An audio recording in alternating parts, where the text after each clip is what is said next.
Welcome back. Today we're going to go through the leg extension machine. In the leg extension machine, we want to be squeezing the top of your thighs and working those quads best we can. So first we're going to go through the setup. We want the back side of your knee to be nice and snug against that leather on the machine. This should line your knee up with the black dot, or there should be a yellow circle or something on the machine that you use where your knee should line up with. That's just a pivot point. The further your knees are out in front of that pivot point, the more pressure you're going to feel through your knees. So ideally line up best as possible with that black dot, yellow circle, or whatever you have.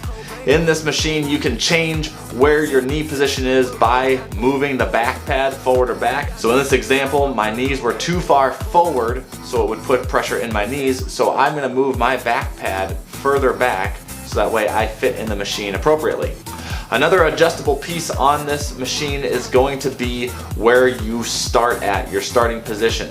So being that we want a full range of motion on all of the movements that we do, we want to adjust this as far back as possible. Now if you find a lot of knee discomfort when you're adjusting this back, maybe use a shorter range of motion or just do a different exercise in general for the quadriceps, but you should be training through a pain-free range of motion. Now that you're set up, you want to lift that weight and set it down without smashing that weight stack down, and you want to have a standardized range of motion. I say this in most of the videos that we're doing because I see people butcher this all the time, where they're doing quarter reps, half reps, they adjust the machine so they can just lift more weight, but you're going to get less gains.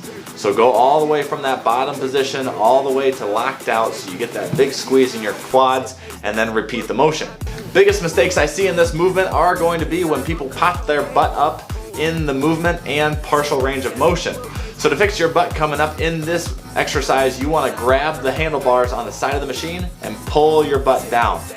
When your butt's coming up, you're going to find that you're experiencing less bending and extending through your knee. And that's exactly what we're trying to do in this exercise, so you need to pull your hips down into the pad. The second thing is that range of motion where they're just swinging up and back, where the hips are up, the knees aren't bending very much, and you're not actually using the full range of motion in the exercise. So don't do that partial range of motion. Don't let your body flop around in the machine. Pull your butt into the pad, get a nice stretch out of your quads, and squeeze at the top. That's the leg extension machine. Make sure that you comment and like below. Let us know what you want to see next, because we just keep on rolling out more content all the time. And then subscribe to the channel. That is very helpful for us as well. So we will talk to you soon. Smash the like button, subscribe, you know what to do. Smash it! Smash it! Come on, smash it! Shit, that super bass got